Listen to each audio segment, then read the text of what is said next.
많습니다. 세존이시여 수보리여 열에는 뒷걸러를 뒷걸이 아니라고 설하여서 뭐로 뒷걸이라 말한다. 열에는 지금 들으신 내용은 지금 우리가 공부하고 있는 대한무기 조계종에서 새롭게 제동 공포한 한글 표준 금강경을 독경으로 함께 들었습니다. 자, 교재를 보시고요. 오늘은 2장입니다. 2장. 수보리가 법을 물음. 그래서 어디를 펴시냐면은 2장이니까 24쪽을 보시면 그 옆장이 25쪽인데 밑에 쪽수가 나오질 않았습니다. 2장 수보리가 법을 물음. 그래서 한 장 넘기시면 이 한문으로 원문과 왼쪽은 원문, 오른쪽은 우리말 이렇게 금강경 2장이 나와 있습니다. 선현 기청분이다 그렇게 되어 있습니다. 선현 기청분이다. 선현 기청분 이렇게 나와 있죠. 선현 기청분. 여기서 이제 선현이라는 말이 나오는데요. 선현이라는 말은 착할 선자에 그리고 나타날 현자를 씁니다. 그래서 여기에서는 수보리를 가리킵니다. 수보리 존자를 가리킵니다. 그래서 선현 기청분 그러니까 수보리 존자가 가르침을 청하는 그런 내용입니다.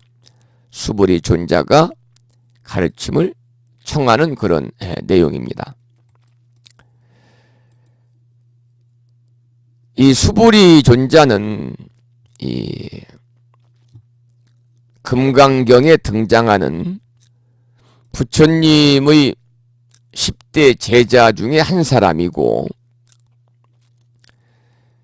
수미나 장자의 아들로 부처님 제세 시에는 꼬살라국 수도인 사위성에서 가장 유명한 집안의 아들이었다고 합니다.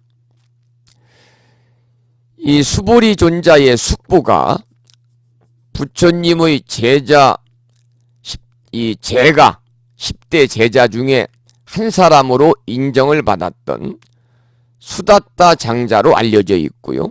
수다따 장자는 아나따 빈디까 혹은 급고독으로 불리고 있죠. 그래서 이 급고독 장자의 그러한 이 조카로 알려져 있습니다만은 일부 경전에서는 수보리 존자가 급고독 장자의 동생이라고 이렇게 주장하는 그런 견해도 있습니다.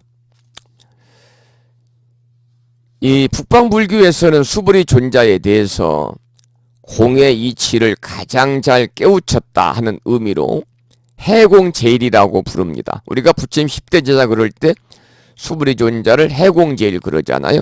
공의 이치를 가장 잘 깨우쳤다. 그래서 이 북방불교에서는 수보리 존자를 공의 이치를 가장 잘 깨우쳤다는 의미로 해공제일이라고 합니다만 반면에 요즘에 아침에 보덕화 법부님께서 올려주시는 암경 공부를 하고 있는데 그게 초기 경전이거든요.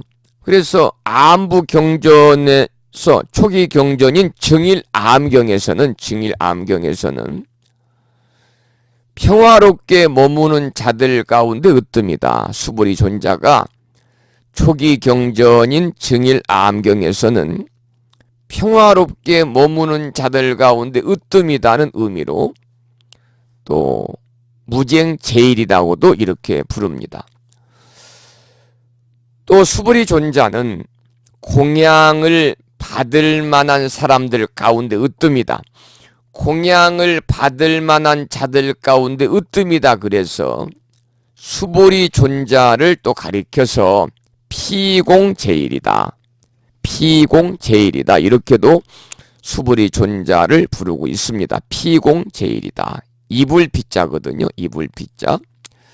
수보리 존자는 해공제일, 공의 이치를 잘 깨우쳤다는 의미로 해공제일이라고 북방불교에서는 부르고 있고 반면에 초기 경전인 증일암경에서는 수불이 존자를 평화롭게 머무는 자들 가운데 으뜸이다는 의미로 무쟁제일이라고 그러고, 또한 공양을 받을 만한 자들 가운데 으뜸이라는 의미로 수불이 존자를 피공제일이다 이렇게 부릅니다. 해공제일, 무쟁제일, 피공제일. 우리가 이제 이 경전을 보다 보면은요, 수불이 존자는 이 부처님의 제자가 되기 전에는요, 아주 분노를 잘 조절하지 못했답니다. 분노를 잘 조절하지 못했다는 것은 화를 잘 냈다 그 말이거든요. 그래서 수불이 존자의 아버지와 숙부가 상의를 해서 산속에다가 집을 짓고 수불이에게 마음 다스리는 공부를 하도록 했지만 스스로 해결하지 못했습니다. 그런데 기원정사가 완공이 되어가지고 서가모니 부처님께서 처음으로 사유성에 도착을 했을 때 개원법회를 열었습니다. 개원법회. 지금도 이제 이 산문을 열고 이 절집불사가 끝나면은 계산법회, 개원법회를 하잖아요. 개원법회의 설법을 듣고서 수불이 존자가 자신의 문제가 무엇인지를 깨치고는 바로 그 자리에서 부처님의 허락을 얻어가지고 출가를 했다고 합니다.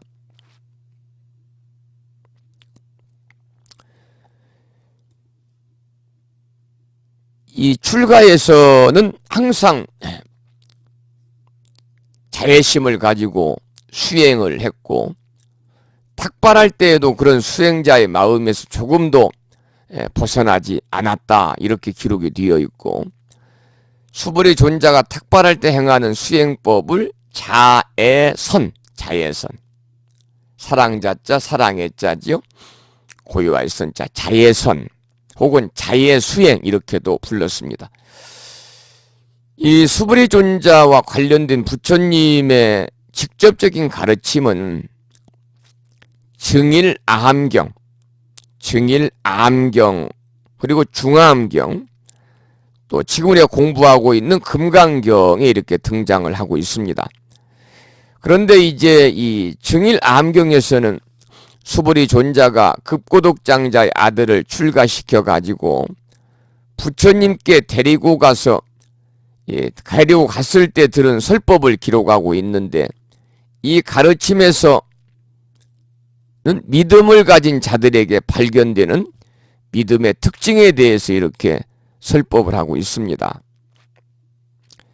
믿음을 가진 비구 수행자들의 특징에는 계를 잘 지키는 것, 많이 배우고 통찰지를 가지는 것, 좋은 친구, 좋은 동료, 좋은 법을 가지는 것, 훈계와 교계를 받아들임에 능숙한 것, 여러 가지 주어진 소임을 열심히 사는 것 등 이렇게 11가지가 있습니다. 이 수행자들이 갖춰야 될 기본적인 자질을 설명한 것들입니다. 그래서 이 부처님의 정법을 수행하려는 사람들은 누구나 계행을 지키고 또 견을 갖추고 있어야 된다.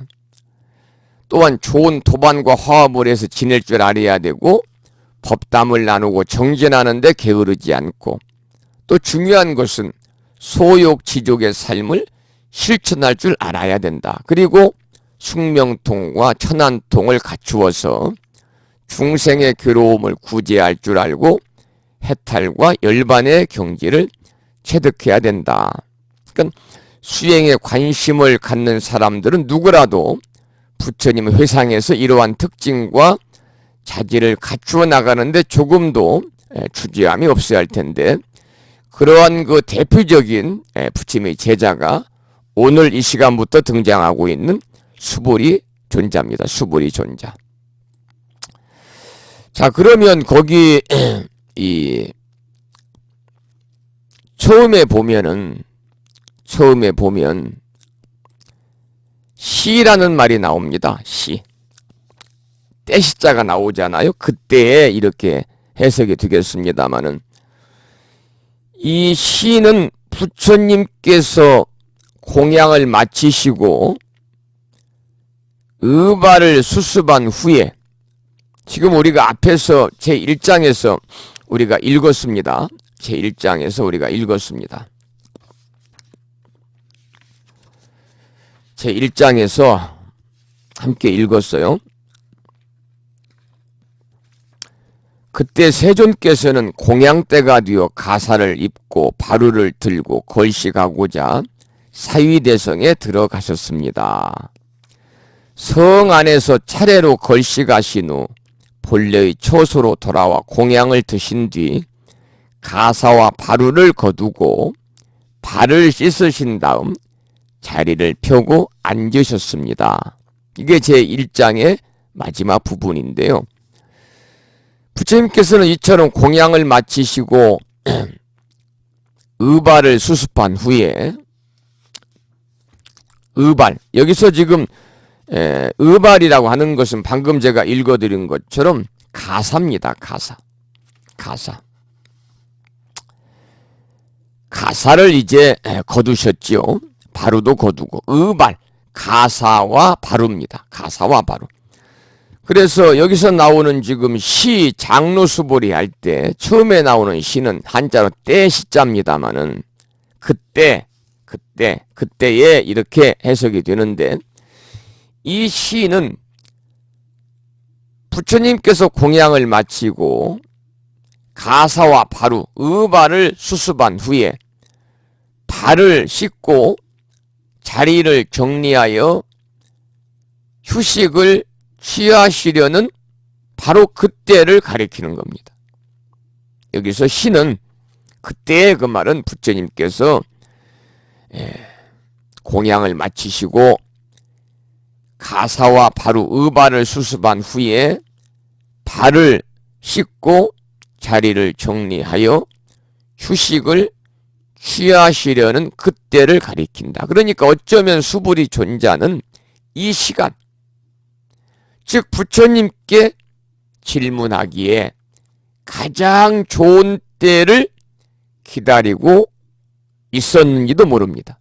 그러니까 부처님께 묻고자 하는 질문은 수보리 존자의, 장로 수보리의 의문이기도 하지만 그 자리에 모인 여러 대중들이 공유하고 있는 의문사항이었을 것입니다. 그 무렵 부처님께서는 반야 바라밀에 대한 가르침을 펴시던 때였기 때문에 이에 대한 의문을 가지게 된 것은 아마 자연스러운 일이 아닌가, 이렇게 미루어 짐작할 수가 있습니다. 그러니까 모든 대중이 가슴속에 품고 있는 의문을 풀기 위하여 대표로 장로인 수보리가 나선 거죠. 우리가 장로라고 그러면 지혜와 덕이 높고 법납이 많은 비구를 통칭하는 용어입니다. 지혜와 덕이 높고 법납이 많은 비구. 이제 이 스님들은 나이가 두 가지가 있습니다. 세속의 나이가 있죠. 세속의 나이가 있고, 또 한 가지는 이제 이 법의 나이가 있습니다. 그것을 가리켜서 법납이다 그럽니다. 법납이다. 출가를 해서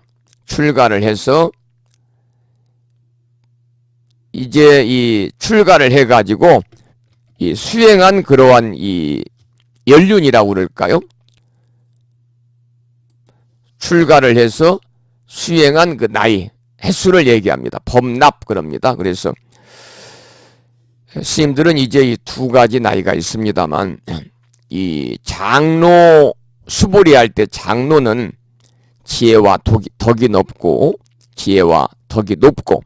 법납이 많은 비구를 통칭하는 용어가 바로 장로다, 이렇게 말씀을 드립니다. 장로 수보리 할 때요. 출가해서 승려가 된 해부터 한 살이 되는 거죠. 그러니까 출가해서 승려가 된 해부터 이 세는 나이를 가리켜서 범납이다 그렇게 말합니다.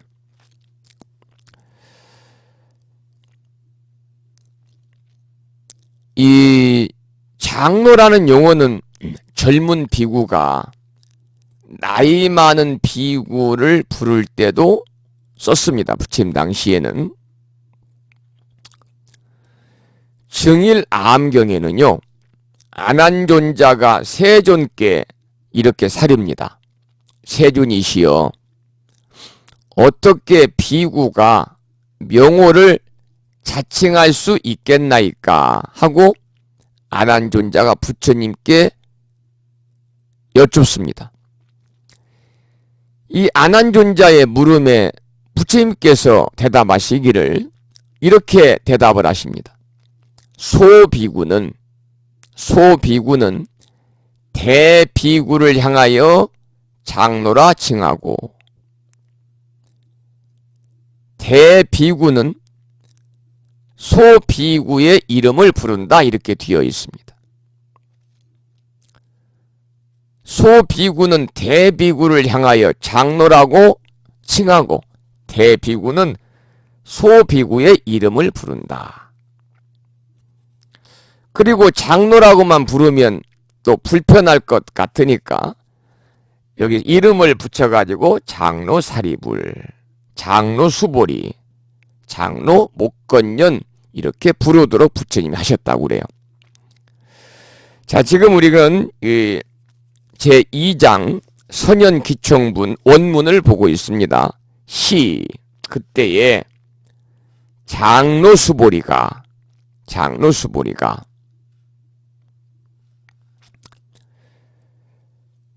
제대중중 대중 가운데 있다가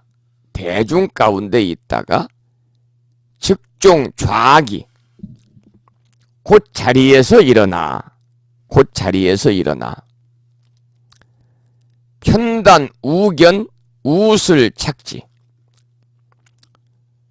오른쪽 어깨를 드러내고 우슬 착지, 오른쪽 무릎을 땅에 꿇고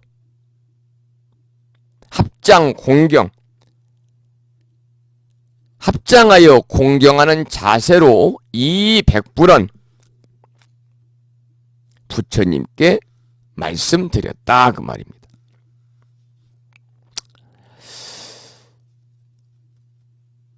여기에서 여러 대중 속에 앉아있던 장로 수보리가 오른쪽 어깨를 드러내고 일어나서 오른쪽 무릎을 땅에 대어 무릎을 꿇고 합장을 했습니다. 그러니까 오른쪽 어깨를 드러냈다는 것은 수보리 존자가 가사를 입고 있었다 하는 것을 간접적으로 표현한 것이고요. 오른쪽 무릎을 꿇었다는 것은 부처님께 의문나는 점을 묻는 데 있어서 여법하게 행하고 있음을 말하는 겁니다. 이 편단 우견 우슬 착지, 상대방에 대한 공경의 표시입니다. 그래서 이 왼쪽 어깨에 법의를 걸치고 오른쪽 어깨를 드러내는 옷을 입는 예법이 바로 편단 우견 우슬 착지입니다. 여기서 이제 편자는 치우칠 편자고 단자는 우통 벗는다 그러잖아요. 우리가 우통 벗는다. 우통벗을 단자입니다. 그리고 견자는 어깨의 견자입니다. 우슬 착지할 때 슬자는 무릎 슬자입니다.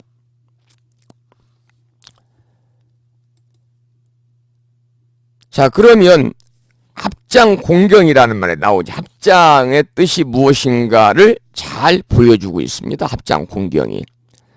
합장이 유형적으로는 말 그대로 두 손을 모으는 행위에 불과하지요. 그렇지만은 마음 깊은 곳으로부터 우러난 공경심이 있어야 됩니다. 합장에는.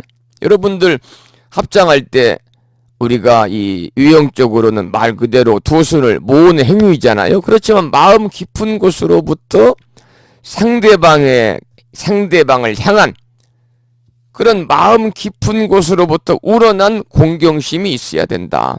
그래서 합장 공경은 몸과 마음이 하나로 합치된 수보리 존자의 간절하고도 지성스러운 마음을 잘 나타내고 있습니다. 따라서 수보리 존자는 마음 깊은 곳으로부터 우러나오는 스승님인 부처님에 대한 깊은 공경심으로 합장을 하고 있는 거죠. 그런가 하면은 이제 2600년이라는 시간을 지나서 금강경을 대하는 우리들의 마음 자세도 또한 수보리 존자가 스승님이신 부처님을 향해서 깊은 공경심으로 합장하는 그런 마음을 우리가 가져야 된다. 그래서 공경이라는 것은 일심 공경입니다. 일심 공경. 한 마음 공경. 그래서 우리가 부처님 조난을 우러러 뵙는 몸과 마음이 한치의 어긋남도 없어야 되겠죠. 그냥 말 그대로 여여부동해야 됩니다.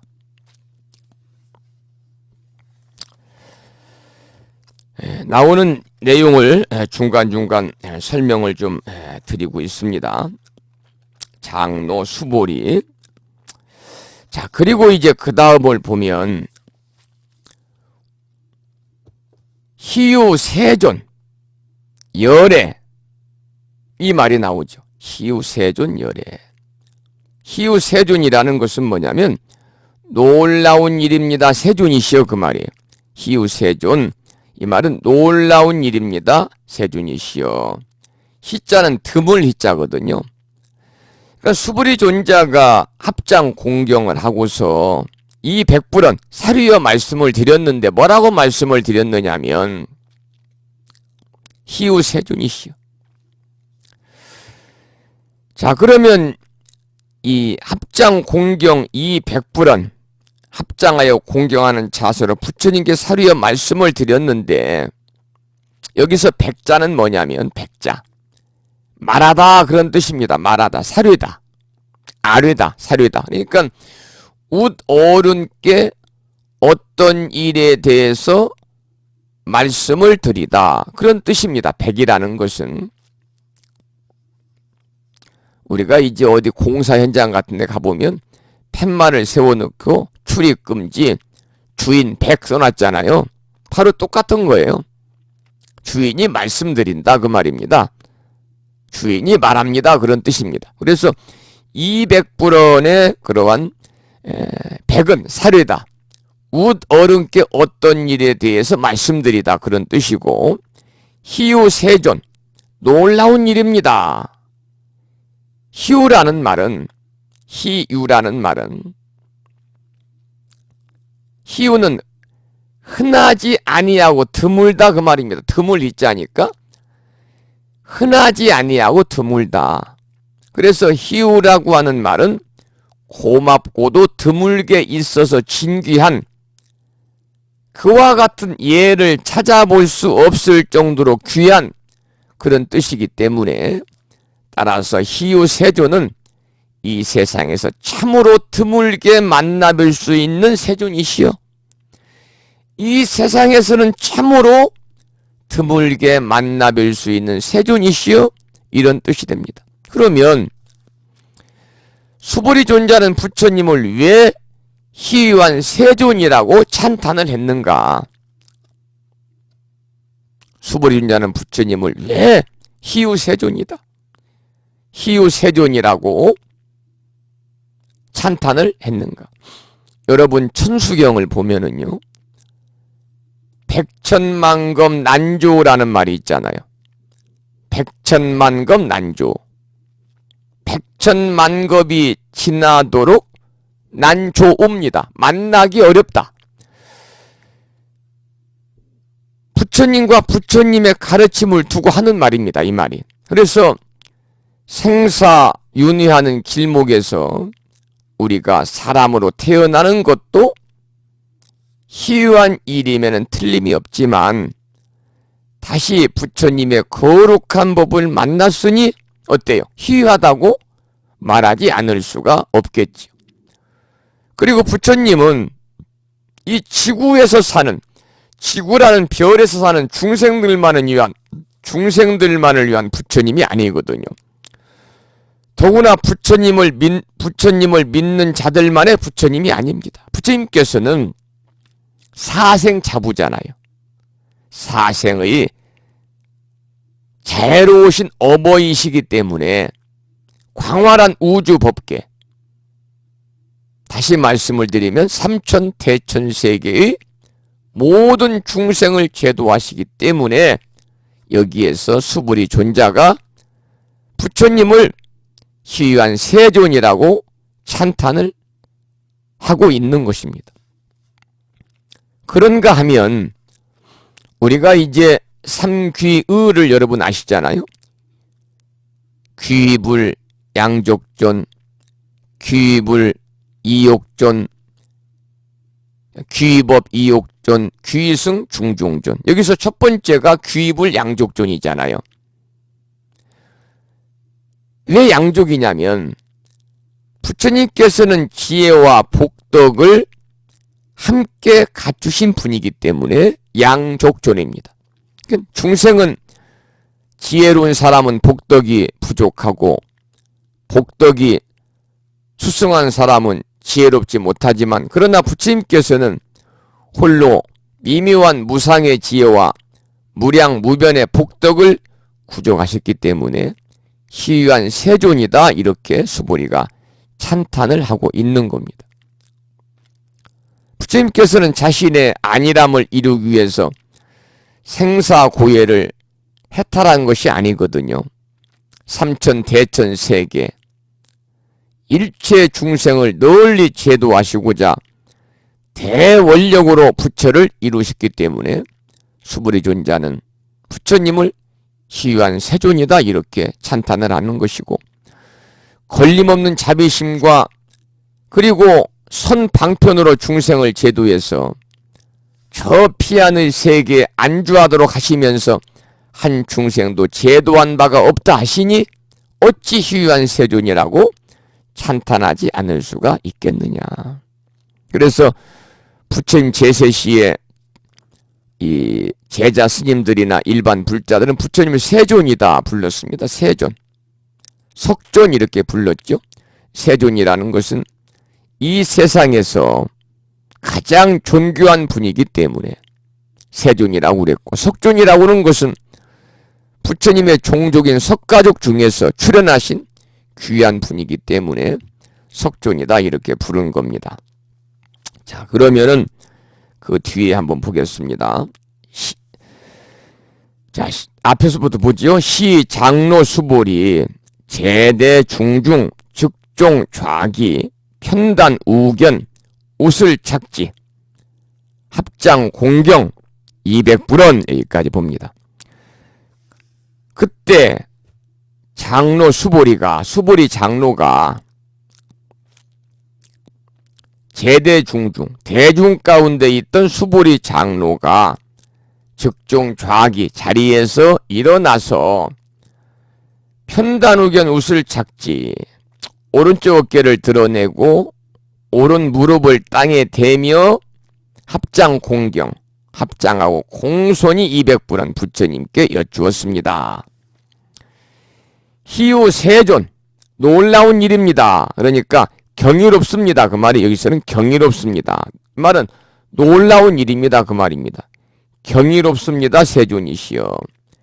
열의 선호념 제보살, 열애께서는 모든 보살을 선호념, 선자는 착갈 선자인데 여기서는 잘, 이 말입니다. 잘 호념, 보호에 생각한다. 잘 보살펴 주시옵고, 그러니까 이 선호념이라는 것은 잘 보호해 주시며 그 말입니다. 잘 보호해 주시고,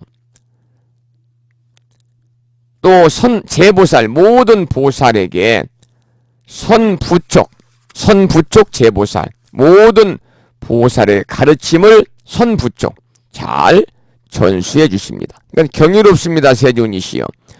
열애께서는 보살들을 잘 보호해 주시며 보살들을 잘 격려해 주십니다. 자, 여기에 보면은 이제 나오는 그 용어 중에서 이제 열애와 보살이 나옵니다. 열애와 보살이 나오는데, 열애는 여러분 아시다시피 열애 10호의 총칭입니다.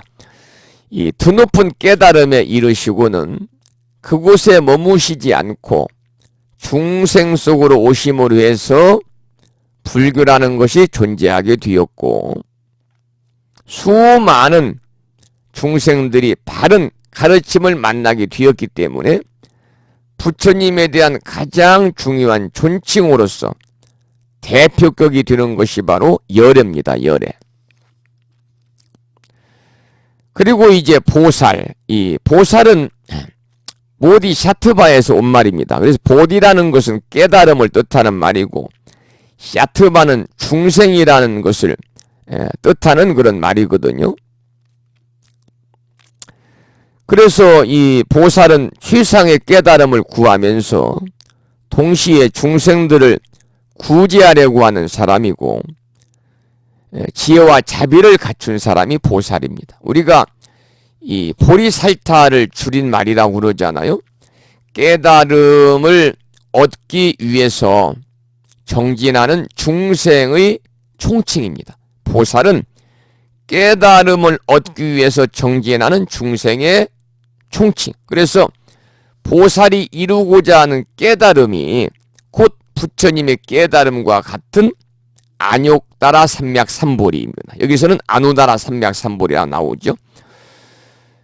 이 아누다라 삼맥삼보리, 안욕따라 삼맥삼보리는 이제 무상정등정각이라고 번역을 합니다. 그래서 가장 높고 올바르고 석가모니 부처님 이전의 부처님의 깨달음과 동등한 깨침이다, 그런 뜻이기 때문에 보살의 수행도 또한 안욕따라 삼맥삼보리를 성취하기 위한 부단한 그러한 자기의 노력이다, 이렇게 말씀을 드릴 수가 있겠습니다. 그러나 보살이 진정한 보살이기 위해서는 중생을 구원하고자 하는 광대 소원을 세워야 합니다. 보살이 깨달음을 얻은 후에도 모든 중생들을 깨달음의 세계로 인도하고자 하는 대원력을 발해서 생사의 세계에 머무는 것이 바로 그 뜻입니다. 그 때문에 광대한 소원을 세워야 하는 그런 뜻입니다. 그래서 이 보리살타의 보리는 능히 깨닫는다는 뜻이고, 살타는 조금 전에 말씀을 드린 것처럼 이제 유정과 유정, 즉 중생이라는 뜻입니다. 그래서 보리살타를 각유정이다, 이렇게도 번역을 하는데, 이 보살은 도중생, 소위 도심중생이라고 하는, 이렇게 부르기도 합니다만, 마음 깊이 도를 구하고 도행을 갖추어서 도를 성취하려고 노력하는 사람이 보살이기 때문에 보살을 도중생, 도심중생이다, 이렇게도 부르고 있습니다. 따라서 보살에는 우리가 이제 보리라고 그러잖아요. 즉 깨달음을 얻기 위해 노력하는 중생이다. 또 부처님과 같은 지혜와 복덕을 갖춘 중생이다. 또 깨달음을 얻기 위해서 노력하되 깨달음을 증득할 것이 확정된 중생이다. 이런 여러 가지 뜻이 여기에 담겨 있습니다. 그래서 특히 이제 보살이라는 개념은 초기 불교의 경전인 이 장암과 정일암경 등에도 보이기는 하지만, 이 보살이라는 개념이 완성된 것은 대승불교에 이르러서 완성이 되었습니다. 우리가 대승불교가 지향하는 보살의 의미는 자리이타거든요. 자리이타, 자각각타.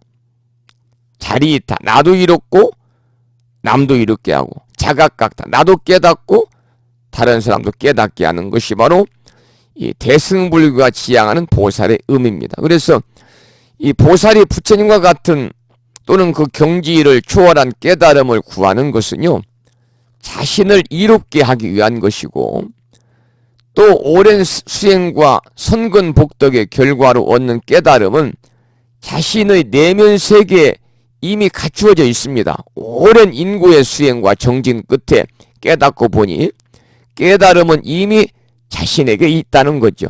그래서 자리라고 그러고 자각이라고 한다. 이렇게 말씀을 드릴 수가 있습니다.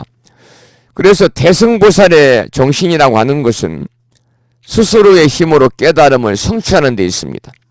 그것이 자기를 이롭게도 하고 나아가서 중생을 진실로 이롭게 하는 길이기 때문이죠. 그래서 대지혜로서 일체 중생을 구제하려는 원력을 세워가지고 행하는 것이 이제 그 다음 문제거든요. 그래서 대승보살이 보리행에 의해서 중생의 어려움을 구제하려는 것은 중생이 스스로 깨달음의 세계로 나아가도록 도와주기 위해서입니다. 그래서 중생을 깨달음의 세계로 이끌어가는 것이 아니라 중생 스스로가 자신의 불성을 되찾도록 도와준다. 이렇게 표현하는 것이 적절하겠습니다. 이것이 바로 대승보살의 이타 행위고 남을 깨닫게 하는 그러한 보살행 각타입니다. 각타.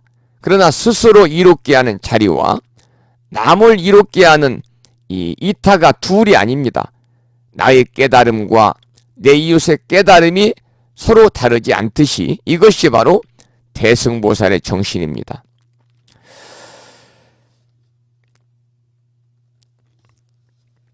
자, 이제 희우세존 열애 선오념 제보살 선부촉제 보살 여기까지 이제 함께 읽어보았습니다. 경이롭습니다. 세존이시여. 놀라운 일입니다. 세존이시여. 열애께서는 선호념 제보살 보살들을 잘 보호해 주시며 이 선호념이라는 것은 잘 보살펴 준다 그 말입니다. 보살들을 잘 보살펴 주시며 선부촉 제보살 이 제보살은 모든 부살이고 선부촉이라는 것은 가르침을 잘 전해준다 그 말이거든요. 그래서 여기서는 보살들을 잘 격려해 주십니다. 그런 의미가 있습니다.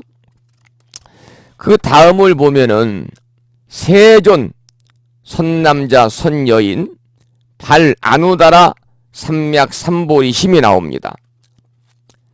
세존이시여.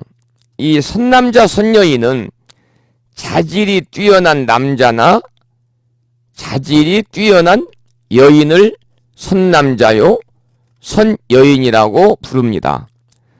이 선남자는 자질이 뛰어난 남자라고 그러는데 평탄한 마음, 즉 안정된 마음을 찾아서 능히 모든 능력과 덕망을 성취해 가는데 걸림이 없는 사람이니까 지혜를 갖출 자질이 있는 사람을 선남자라고 그럽니다.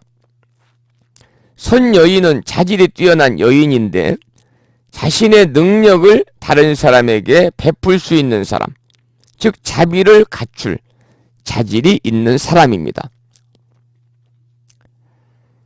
이 범어본에서는 선남자 선여인 그런 훌륭한 집안의 아들, 훌륭한 집안의 딸 이렇게도 이제 해석이 됩니다만은 여기에서는 이제 부처님께서 이제 청중을 존중하는 말씀이기 때문에 자질이 뛰어난 남자, 자질이 뛰어난 여자로 이렇게 이제 번역을 하고 있습니다.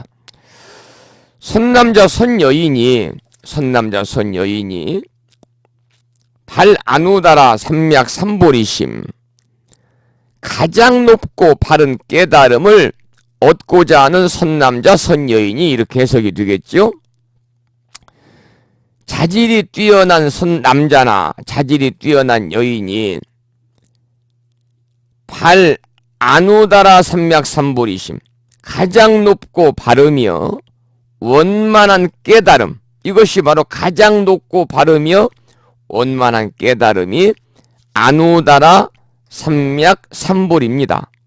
그러니까 우리가 위없이 높은 가장 높은 완전한 깨달음이다. 그러니까 가장 높고 바르며 원만한 깨달음이다, 그런 뜻이죠. 우리가 안우다라는 위 없이 높은, 가장 높은 그런 뜻이고, 삼맥은 바르다는 뜻이고, 삼보리는 완전한 깨달음이라는 뜻이니까 이것을 셋을 합치면 가장 높고 바르며 원만한 깨달음이라는 뜻입니다. 곧 부처님의 깨달음을 가리키는 것이거든요. 부처님의 깨달음. 이 안우다라 삼맥삼보리나 안욕다라 삼맥삼보리는 같은 말입니다. 같은 말. 그래서 범어본에서는 안우다라 삼맥삼보리라고 이렇게 쓰이고 있습니다. 발안우다라 삼맥삼보리심 응운하주 우나 수행이라는 말이 나오죠. 어떻게 살아야 하며 응운하주입니다. 응운하주.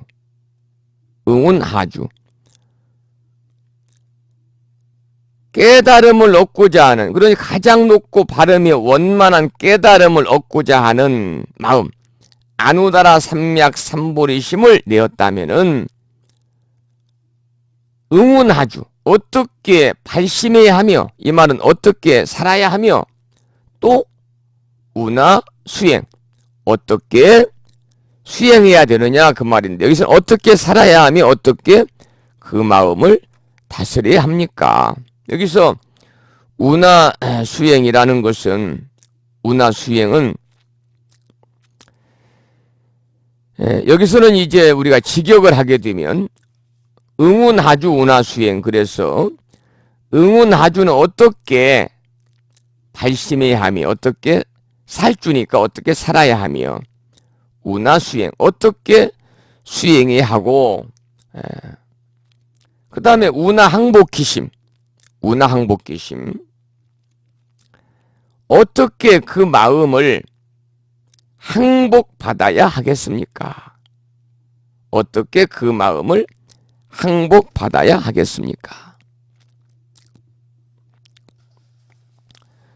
여기서는 어떻게 그 마음을 다스려야 하겠습니까? 이렇게 번역이 되어 있습니다. 이어서 불언, 부처님께서 말씀하셨다. 선제라 훌륭하고 훌륭하도다. 선제, 훌륭하고 훌륭하다. 수불이여. 여여소설, 그대가 말한 것과, 이 여는 그대거든요. 그대가 소설, 말한 것과 같아서 열에는 선호념 제보살, 모든 보살을 선호념이 또 나오죠. 잘 살펴주고, 선부촉 제보살 또 나옵니다. 모든 보살에게 가르침을 전해주느니라. 여금 제청, 그대는 이제, 제청, 살필 제자, 들을 정자거든요. 그대는 이제 잘 듣도록 하라. 그대는 이제 잘 듣도록 하라. 이 제청은 우리가 사전에서는 발음은 채청인데, 살필 채자인데, 금강경 독송에서는 채청이 아니고 여금 제청이다. 제청으로 읽는 것이 관행입니다. 당위여설, 이 말은 당연히 그대를 위해서 설명하겠노라. 당연히 그대를 위해서 설명하겠노라. 제가 지금 직역을 해서 한자 그대로 읽어드리니까 여러분 그대로 잘 듣고 이따가 이제 우리말로 된 부분을 함께 읽어보겠습니다. 선남자 선여인 자질이 뛰어난 남자라고 그랬죠. 자질이 뛰어난 남자나 자질이 뛰어난 여인이 팔 안우다라 삼맥 삼보리심, 가장 높고 바르며 원만한 깨달음을 얻고자 하는 마음을 내었다면은 응여시주 마땅히 다음과 같이 여시죠. 머물 주자 발심해야 하고 마땅히 다음과 같이 발심해야 하고 여시 수행 다음과 같이 여시니까 수행해야 하며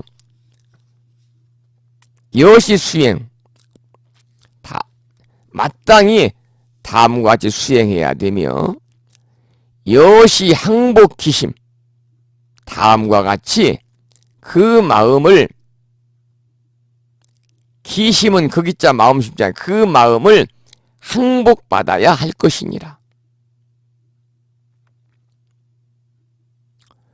유연세존입니다. 유연이라는 말은 잘 알겠습니다 그 말입니다. 잘 알겠습니다 세존이시여. 원요 용문 원자는 바랄 원자잖아요. 바라옵건대 요자 기꺼이 그 말입니다. 기꺼이 듣고자 하나이다. 바라옵건대 기꺼이 듣고자 하나이다.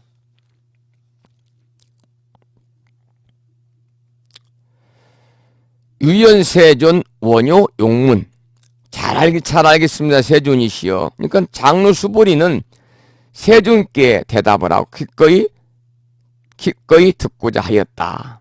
이렇게 이제 해석이 되겠습니다. 자, 그러면 이제 제2장 선연기청분, 선연은 수보리입니다. 수보리가 법을 청하는 내용이죠.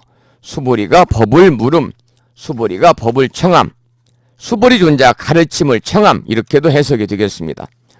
그러면 그 원문을 이제 제가 직역을 해서 읽어드렸으니까 이번에는 원문 옆에 나오는 우리말 부분을 함께 읽어보겠습니다. 그때 대중 가운데 있던 수보리 장로가 자리에서 일어나 오른쪽 어깨를 드러내고 오른 무릎을 땅에 대며 합장하고 공손히 부처님께 여쭈었습니다. 경이롭습니다 세존이시여. 열애께서는 보살들을 잘 보호해 주시며 보살들을 잘 격려해 주십니다. 세존이시여.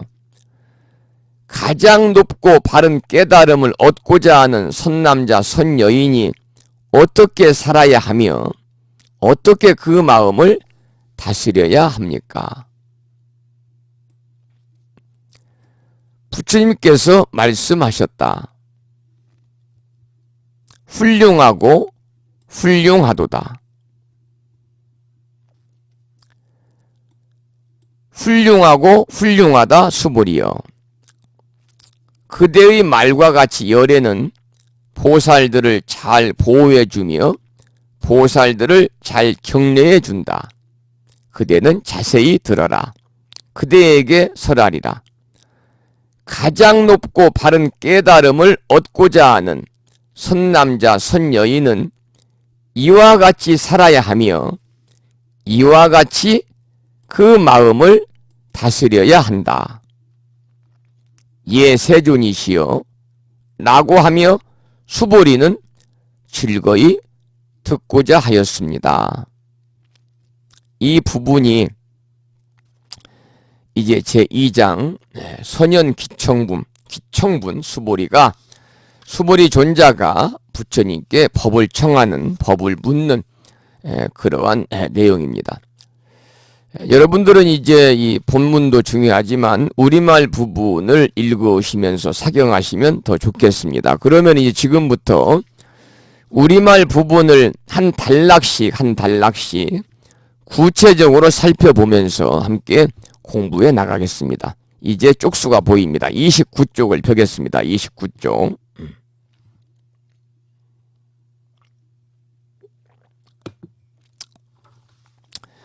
그때 대중 가운데 있던 수보리 장로가 자리에서 일어나 오른쪽 어깨를 드러내고 오른 무릎을 땅에 대며 합장하고 공손히 부처님께 여쭈었습니다. 수보리는 금강경에서 대화를 전개하는 주인공이 되어 부처님께 설법을 청하는 역할을 한다. 금강경에 등장하는 수보리는 해공제일의 제자라고 불렸다. 해공이란 공의 이치를 잘 안다는 말이다. 수보리가 금강경에 나오는 것은 바로 금강경이 공의 이치를 설한 경이라는 것을 상징한다. 수보리는 범어로 수부띠의 음사한 말인데 의역할 때는 선길, 착할 선자에 길할 길자, 선현, 선현 기청분이잖아요. 지금 이 장이 선현, 착갈 선자에 나타날 현자, 선업, 선실 등으로 번역을 하고 때로는 공생이라고도 빌공자 날생자, 빌공생이라고도 번역을 합니다. 그래서 선현 기청분이에요. 바로 수보리 존자가 부처님께 법을 청한다 그래서 법을 묻는다, 가르침을 청한다 그래서 선현 기청분입니다. 수보리는 원래 사위국 바라문의 아들이었다. 어려서부터 총명이 뛰어나 보통 사람을 능가했으나 성격이 못 뛰어 화를 잘 내었다고 한다. 아까도 제가 이 수보리 존자가 이제 부유한 장자 집안에서 태어나 가지고 출가 전에는 본인이 스스로 분노를 잘 조절하지 못했던 성격이다. 그런 말씀을 드렸잖아요. 스스로 분노를 잘 조절하지 못하는 성격이라는 것은 걸핏하면 화를 잘 내는 그런 스타일이다 그 말이죠. 걸핏하면 화를 내므로 친구들이 모두 그를 싫어했다. 그래서 집을 버리고 산림에 들어갔는데 그래가지고 아버지와 숙부와 상의를 해서 산속에 집을 짓고 수보리에게 마음 다스리는 공부를 시켰다고 그랬거든요. 산신이 인도하여 부처님께 가게 되었다. 산신이 인도해서 부처님으로부터 화의 허물에 대한 법문을 듣고 참여하여 아란과를 얻고 나중에는 해공 제일의 제자가 된 것이다. 이 수보리가 부처님이 걸식을 하고 돌아와 공양을 드시고 가사와 바루를 정리하고 발을 씻고 자리를 펴 앉으신 평소와 다름없는 위의 거동을 보고 자리에서 일어나 찬탄의 말을 합니다. 뭐라고 그럽니까? 경이롭다고 그러잖아요.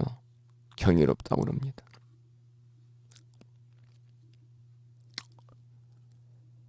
희우세존이라고 그래요. 희우세존이다. 근데 그 전에 보면은 이제 그때 대중 가운데 있던 수보리 장로가 자리에서 일어나 오른쪽 어깨를 드러내고 오른 무릎을 땅에 대며 합장하고 공손히 부처님께 여쭙기를 경이롭습니다. 세존이시여 그래요. 거기 보면은 이제 오른쪽 어깨를 드러내고 오른 무릎을 땅에 대고 합장한다고 그랬잖아요. 그 말씀을 조금 드리도록 하겠습니다. 이때 장로 수보리가 자리에서 일어나서 오른쪽 어깨를 드러내고 오른쪽 무릎을 꿇은 채 합장하며 부처님께 아뢰거든요.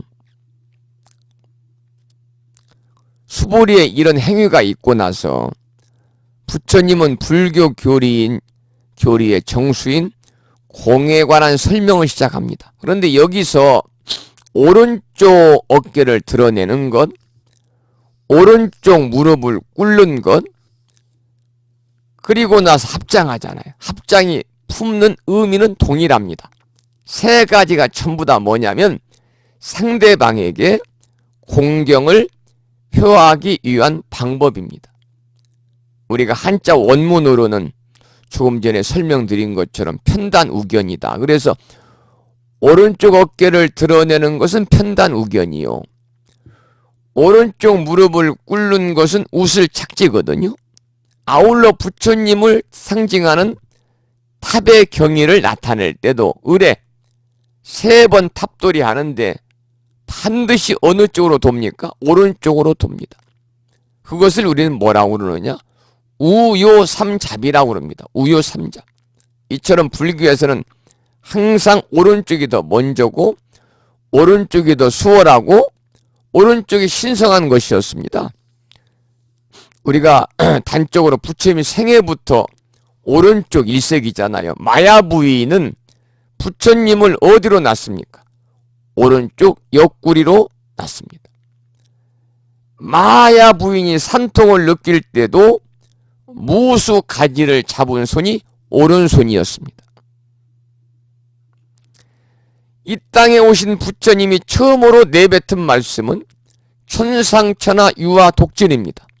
이때 왼손은 땅을 가리키고 오른손은 하늘을 가리키면서 이렇게 외쳤습니다. 깨달음을 얻은 부처님은 오른손으로 땅을 짚고 항마 촉지인을 그려 보였습니다. 제자나 신도들의 인사는 언제나 오른손으로 답례를 했고 오른쪽으로 누운 뒤에 잠을 주무셨고 열반할 때도 부처님은 오른쪽으로 누운 채였습니다. 이렇게 이제 불교는 오른쪽에 대해서 부처님 생애부터 쭉 보면 오른쪽 일색이다. 그렇게 이제 말씀을 좀 부연해 드립니다.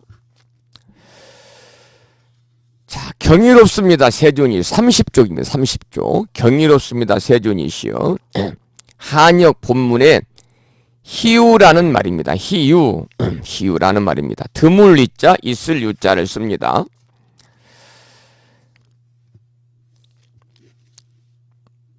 이 말은 누구에게나 있는 예사로운 일이 아닌 희유는 흔하지 아니하고 드물다는 말이니까 흔하지 아니하고 드물다는 말이 희유니까 누구에게나 있는 예사로운 일이 아니고 놀라운 일인데 경이롭다 혹은 위대하고 거룩하다는 뜻이 포함이 되어 있습니다. 그 다음 본문을 읽습니다. 30쪽입니다. 열애께서는 보살들을 잘 보호해 주시며 보살들을 잘 격려해 주십니다. 세존이시여 가장 높고 바른 깨달음을 얻고자 하는 선남자 선여인이 어떻게 살아야 하며 어떻게 그 마음을 다스려야 합니까? 수보리가 부처님께 물은 질문은 바로 세존이시여 가장 높고 바른 깨달음을 얻고자 하는 훌륭한 남자나 훌륭한 여인이 아누다라 산맥 삼보리의 마음을 내어서는 어떻게 살아야 하며 어떻게 그 마음을 다스려야 합니까? 라는 질문을 한 겁니다. 다시 말씀을 드리면 인생에 있어서 삶의 본질적인 의미를 추구해서 완전한 삶을 누리고자 원대한 마음을 가진 사람은 어떻게 살아야 하며 동시에 마음에서 일어나는 스스로의 장애를 어떻게 극복하여 다스려 나가야 하느냐는 것이다. 그 수행이란 어떻게 하는 것이며 또 수행의 근본이 마음을 다스리는 것이라면 어떤 상태의 마음이 되어 있어야 하느냐에 물음이다. 이는 수행의 근본과 마음의 관계가 어떻게 되는지 구체적인 실제 상태의 활동과 수행심 자체의 마음 상태에 대해 물은 것이다. 이 물음으로부터 경의 전문에 걸쳐 부처님과 수보리의 문답이 이제 이어져 전개되는 거죠. 앞에 경이롭다고 찬탄한 말과 여기 열애께서 보살들을 잘 보호해 주시며 격려해 주신다는 말을 두고 화두를 잡게 하는 경우도 있다. 즉 부처님이 평소와 같이 밥을 빌고 정사로 돌아와 밥을 먹고 바루를 거둔 후 자리를 펴고 앉았을 뿐 특별한 언행이 없었는데 왜 수보리가 지극히 찬탄하는 말을 하면서 열애께서 보살들을 보호해주고 격려해준다고 말을 했는가 하는 점에 대한 의문을 일으켜서 하나의 화두를 만들어 참국해 하는 방법이다. 공부법이다. 이렇게 나와 있네요.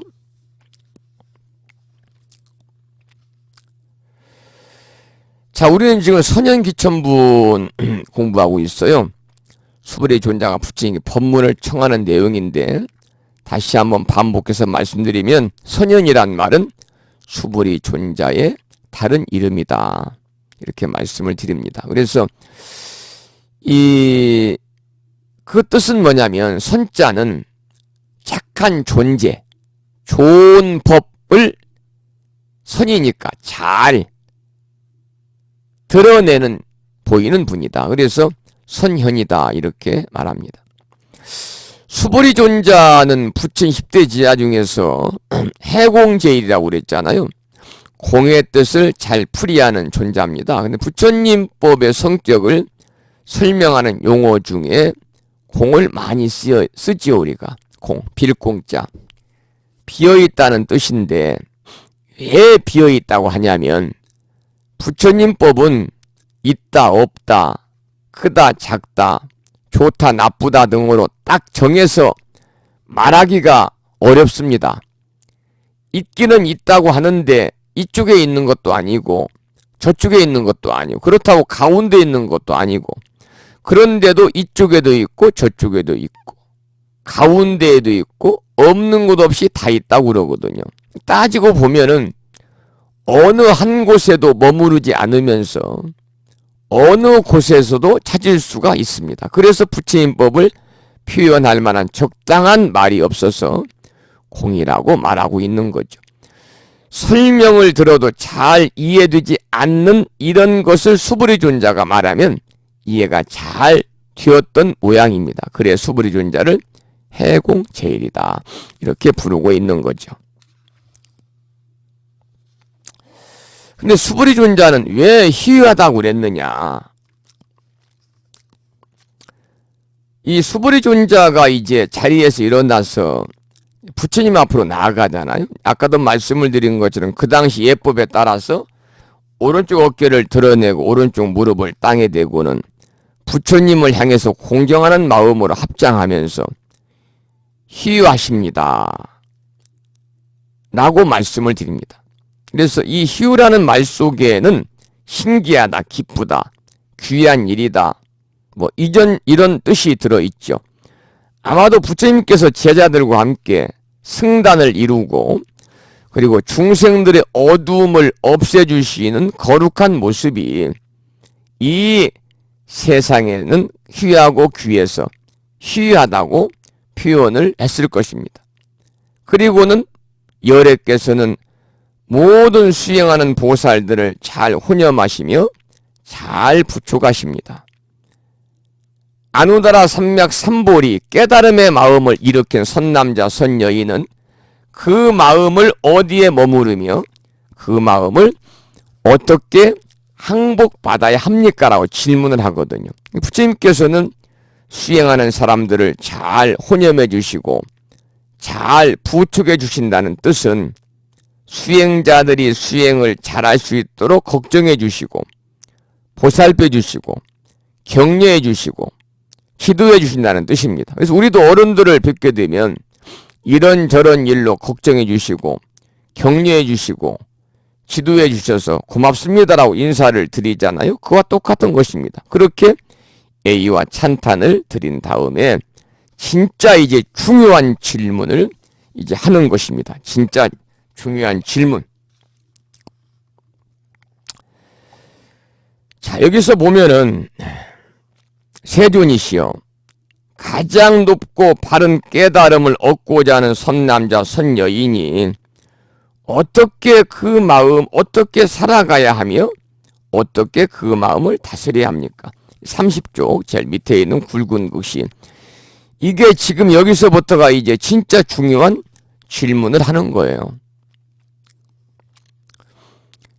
이 안욕따라 삼맥삼보리는 무상 정등 정각, 위 없이 누구에게나 평등하고 바른 깨달음이란 뜻입니다. 그래서 안욕따라 삼맥삼보리의 마음을 일으켰다고 하는 것은 뭐냐면, 깨달음을 얻고자 한 마음을 일으킨 사람, 괴로움에서 벗어나려는 마음을 낸 사람, 공부하려는 마음을 낸 사람 등으로 우리가 말을 할 수가 있습니다. 깨달음을 향한다는 것은 깨달음 자체에 도달하는 것이 목적이 아니라 깨달음을 통한 중생의 괴로움을 없애는 데 그 목적이 있습니다. 깨달음이 아무리 좋은 것이 있다 할지라도 그것이 중생의 괴로움을 해결하지 못한다면 별 의미가 없는 것이죠. 그래서 중생의 괴로움을 해결하기 위해서 깨달음이 있고, 중생의 괴로움을 해결하고자 깨달음을 향하는 마음을 내는 것입니다. 즉 부처가 되려고 마음을 내는 사람은 곧 중생의 고통을 해결하기 위한 마음을 일으킨 사람이다. 왜냐하면 올바른 수행자의 마음은 다른 사람의 고통이나 나의 고통으로 느껴지기 때문에 그렇습니다. 나와 다른 사람의 고통이 해결되지 않으면 내가 행복할 수가 없기 때문에 그렇죠. 그렇기 때문에 수보리 존자의 질문 속에는 자기 자신뿐만이 아니라 다른 모든 사람들의 괴로움을 해결하기 위해서는 먼저 내 마음을 어디에 머무르며 어떻게 그 마음을 항복받아야 합니까? 라고 이렇게 묻고 있는 것입니다. 수보리 존자는 왜 이런 질문을 했느냐면, 경전을 공부할 때 우리가 왜 하는 의무를 가지면 좋습니다. 경전이 맞냐 틀리냐 이런 의문이 아니라 왜 이 질문을 했을까를 생각해보라 그 말이죠. 그래야 그 문제가 결국 내 문제가 되는 것이니까요.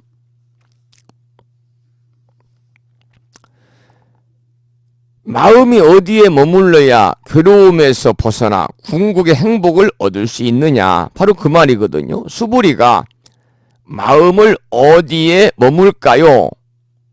마음을 어떻게 항복받을까요? 라고 물었는데, 이 말은 마음이 맨날 이 생각 저 생각으로 머리가 복잡한데 어떻게 한 곳에 딱 고정되어서 편안할 수 있겠습니까? 이 말이고요. 또 욕심내는 마음, 성질내는 마음, 어리석은 마음 때문에 시도 때도 없이 괴로운데, 이런 마음에 이리저리 휘둘리지 않고 이런저런 일들이 생겨도 마음이 편안하고 싶은데 어떻게 하면 되겠느냐, 바로 이런 질문입니다. 그래 수보리 존자는 이리저리 변하는 마음 때문에 괴롭다고 생각하고 있고, 그 마음을 항복받으면 행복할 것이라고 생각을 했겠죠. 어쨌든 수보리 존자의 질문 속에는 마음을 한 곳에 정지하고 싶고 마음을 항복받고 싶은 뜻이 들어있는 것 같습니다.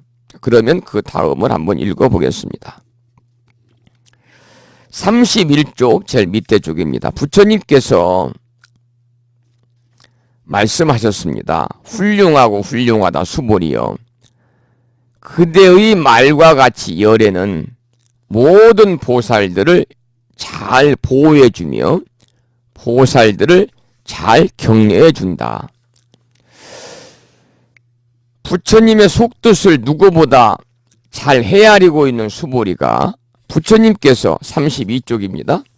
모든 보살들을 잘 보호해 주시고 격려해 주신다고 찬탄하자 부처님은 수보리를 칭찬하면서 그렇다고 합니다. 이심전심으로 서로 뜻이 통하고 있는 것 같다.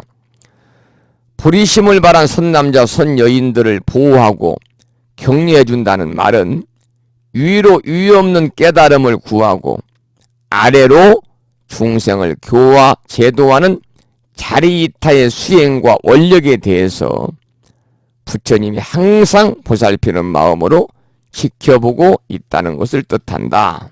그 다음 봅니다. 32쪽 중간입니다. 그대는 자세히 들어라. 그대에게 설하리라. 가장 높고 바른 깨달음을 얻고자 하는 선남자 선여인은 이와 같이 살아야 하며 이와 같이 그 마음을 다스려야 한다. 수보리의 질문에 부처님이 잘 들으라고 말하면서 말씀을 시작하는 장면이죠. 가장 높고 바른 깨달음, 아누다라 삼맥삼보리의 마음이라는 것은 위 없는 바른 깨달음을 얻고자 하는 마음인데, 위 없는 바른 깨달음을 얻고자 하는 마음, 아누다라 삼맥삼보리의 마음을 우리는 줄여서 보리심 또는 구도심 이렇게 말합니다. 이 보리심을 내었다는 것은 가장 깊고 큰 마음을 내어서 진리를 알고자 하는 최고의 의지를 가졌다 그 말입니다. 사실 불교 수행은 보리심이 일어나야 가능해지는 것이니까요.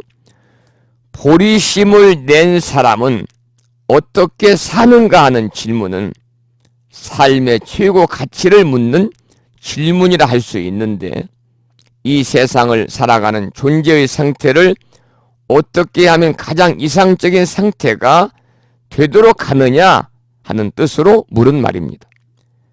마음이 어떻게 되어 있어야 하느냐, 다시 말하면 마음을 어떻게 하고 있어야 하느냐라는 얘기거든요. 인간은 누구나 똑같은 마음을 가지고 있으면서도 각각 다르다.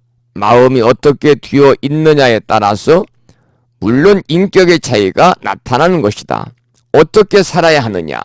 이 질문은 금강경 법문의 실마리를 푸는 말로 어떤 자세로 수행에 임하느냐 하는 물음과 어떻게 그 마음을 다스리느냐는 물음으로 이어진다. 이 두 가지 질문에 대한 답을 바로 알아서 바르게 실천하면 부처의 경지에 이르게 되며 대승의 완성자가 된다는 것이 바로 금강경의 주요 내용이다. 아누다라 삼맥삼보리는 범어를 음사한 건데 무상정각이라고 번역한다. 유의 없는 최상의 깨달음, 무상정각. 곧 부처님이 되기 위한 깨달음 자체이다. 이것이 바로 불교의 생명이며 중심이다. 이것이 지혜의 생명으로 영원 무궁한 실상의 세계를 상징한다. 불교는 궁극적으로 이것을 파악하도록 가르치는 교법으로 서가모니 부처님에 의하여 이 법이 설해졌다. 그 다음 읽어보겠습니다. 예 세존이여라고 하며 수보리는 즐거이 듣고자 하였습니다. 제 마지막 제2장 선현귀청분 수보리 존자가 가르침을 청하는 2장의 마지막 부분이죠. 유연세존 원효 용문 잘 알겠습니다. 이것이 유연입니다. 세존이시여 잘 알겠습니다. 바라옵건대 기꺼이 용문 문자는 들을 문자니 듣고자 하나이다 그 말이죠. 욕자는 하나이다. 잘 알겠습니다. 세존이시여 라고 하며 수보리는 즐거이 듣고자 하였습니다. 부처님의 10대 제자는 항상 부처님을 모시고 다니던 1255명 가운데 우리 첫 시간에 배웠죠. 1255명이 어떻게 나오는지. 1255명 가운데 가장 뛰어난 10명을 우리가 10대 제자다 그럽니다. 10대 제자는 1255명의 부처님을 항상 모시고 다니던 제자들 중에서 가장 뛰어난 10명을 우리가 10대 제자다 그래요. 33조 밑에입니다. 지혜 제일인 사리불. 지혜 제일인 사리불. 지혜 제일의 존재하지요. 그래서 사리불은 육사유도의 한 사람인 산자를 섬기면서 7일 만에 그의 교지를 통달해가지고 목건령과 함께 그의 제자 250명을 통솔하고 있었는데 그럼에도 불구하고 진리를 찾지 못했습니다. 그런데 부처님의 설법으로 사리불과 목건령과 그리고 250명이 동시에 출가를 했죠. 지혜제일 사리불, 신통제일 목건년. 우리가 목건년은 마목건년 그럽니다. 이 신통제일의 존재인데 사리불과 함께 부처님의 제자가 되었습니다만 부처님보다 사흘 전에 세상을 떠났습니다. 부처님보다도 사흘 전에 인멸했습니다. 그래서 이 목건년에 대해서는요, 마목건년 그럽니다만 목련경에 잘 나타나고 있고 신통력으로 어머니를 지옥에서 만나고 그 어머니를 천도하는 이야기, 우리 절에서는 그 이제 우란문절 때 우란문절이 이 때문에 시작이 된 거니까요. 신통제일 목건년, 투타제일인 가섭, 마가섭이라고 그러잖아요. 그래서 처음에는 부처님의 제자가 아니라 한 바라문의 교주였습니다. 마가섭이 부처님의 신통력과 유신력으로 교한 분인데요. 이 투타제일이라는 것은 사람이 하기 힘든 고행을 말합니다. 지금도 이제 설산이라고 그래서 히말라야에서 수도를 하고 있다고 그러거든요. 우리가 여마미소라는 말 여러분 잘 아시잖아요. 부처님 연꽃을 들자 가섭이 미소를 지었다는 이야기가 있습니다만 바로 그 중심에 있는 투타제일 마가섭을 얘기하는 겁니다. 해공제일은 수보리, 지금 우리가 이제 공부하는 금강경에 등장하는 인물입니다. 그래서 지혜가 총명하고 따를 자가 없었답니다. 지혜에 대해서는. 아까도 말씀을 드린 것처럼 처음에는 성품이 악해가지고 모든 것에 성을 내가지고 부모 친족을 이렇게 싫어했기 때문에 집을 떠나 산속에서 수행하는 중에 부처님 설법으로 출가를 했다고 그러잖아요. 그래서 이 수보리 존자는 항상 이렇게 공정을 즐겼습니다. 빌공자 정할정자 공의 이치를 분별했죠. 그래서 수보리 비구가 공의 이치를 분별하는 것은 수보리가 제일이다 이렇게 부처님께서는 칭찬을 했다고 그러는데 금강경에 잘 나타나 있습니다. 그 다음에 지혜제일인 우바리. 지혜제일인 우바리. 이 우바리는 이제 이 석가왕가의 이발사였습니다. 그래서 이 안한존자라든지 난타 등 석가족의 출신들의 남자들이 출가를 했을 때 그들의 머리를 깎아 주었지만은 천민이라고 그래서 거기에 끼지 못한 것을 유감으로 생각했는데 부처님은 그 천민인 이 우바리 수타라족의 우바리의 출가를 허락했죠. 부처님은 출가 이전에 지위와 고아와 지위의 높고 낮음과 성별의 차이가 없다고 설했거든요. 그런데 우바리가 계율을 잘 지켜서 부처님이 열반한 후에 제1결집 때 그 유를 낭송을 했다고 합니다. 지계 제일입니다. 자, 그 다음에 이제 설법 제일인 부루나가 나오네요. 부루나는 교리를 분별하는 것은 부루나 비구가 제일이다. 이 정도로 이제 교리 분별을 잘하고 법을 잘 광설했다고 합니다. 이 수로나국의 사람들이 포악하다는 말을 듣고서 석가모니 부처님이 허락을 얻어서 그곳에 가서 500명의 사람을 제도하고 사원을 세우고 결국은 그곳에서 이제 비참하게 생을 마감했던 그런 설법제일의 부르나 존자죠. 그 다음에 천안제일인 안아율이 나오네요. 천안제일인 안아율 존자. 이 안아율은 부처님의 설법도 중에 깜빡 졸아가지고 부처님으로부터 꾸중을 듣고 나서 한시도 잠을 자지 않아가지고 결국은 양쪽 눈이 좀 실명을 합니다. 그래서 이 두 눈을 잃었지만은 육안은 이제 실명이 됐지만 대신에 천안으로 볼 수 있는 신통력을 얻은 그러한 제자가 바로 이제 천안제일 안아율 존자입니다. 그 다음에 다문제일인 안안이 나옵니다. 안안, 다문제일입니다. 부처님 말씀을 가장 많이 들은 부처님의 제자입니다. 부처님이 항상 옆에서 모시면서 부처님의 시종을 드는 시자로서 부처님 법을 가장 많이 들은 존자고, 또 이 안안존자 그러면 특징으로서 여성의 출가를 적극적으로 주장했고 도왔던 부처님 제자입니다. 지금 이제 이 우리나라 불교계에도 비구니 스님들이 이렇게 있는 것 역시 안안존자의 그러한 커다란 영향이 있었다라고 볼 수가 있겠습니다. 또 부처님이 열반하신 후에 제1결집 때 부처님 말씀을 낭송하는데 주된 역할을 하신 분이 안안입니다. 그래서 우리가 지금 부처님의 경전을 부처님 말씀을 통해서 우리가 경전으로 볼 수 있는 것도 안안존자의 그러한 역할이 커다란 중요한 역할을 했다 이렇게 볼 수가 있는 거죠.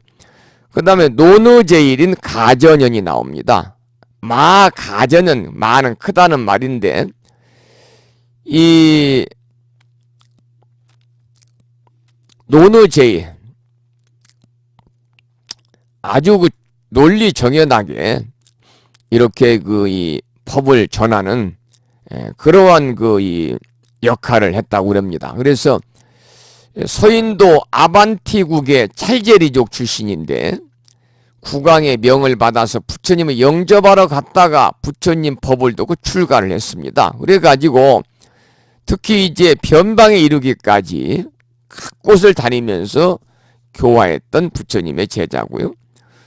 그 다음에 밀행제일인 나울라가 있습니다. 이게 이제 마지막 이제 10번째 부처님 제자인데요. 밀행제일인 나울라. 바로 부처님의 아들입니다. 아들. 그래서 최초의 이제 불교 역사상 최초의 예비스님 삼위승이 된 분이기도 하고 아무도 모르게 숨어서 밀행을 한다는 의미에서 밀행제일의 존재다 이렇게 말을 하고 있습니다. 이 중에서 이제 부처님보다 먼저 열반에 든 제자는 사리불과 목건연이었고 밀행제일이었던 나울라는 부처님의 아들이었다까지 이제 부처님 10대 제자까지를 함께 공부를 해서 33쪽 제2장이죠. 제2장 선현기청분 수보리가 법을 묻는 그 내용을 교재를 통해서는 거기까지 함께 살펴보았고요. 시간이 조금 남아서 3장은 이제 다음 시간에 공부하기로 하고 2장에서 우리가 조금 더 알아야 될 그러한 부분을 조금 설명을 더 드리도록 그렇게 하겠습니다.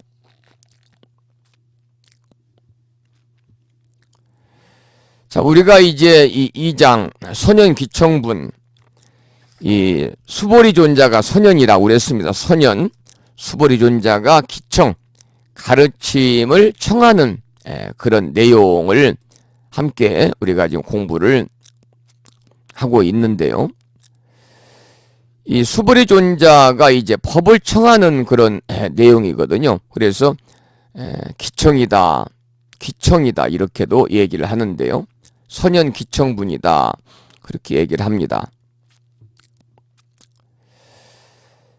자, 여기서 조금 더 이제 말씀을 드리면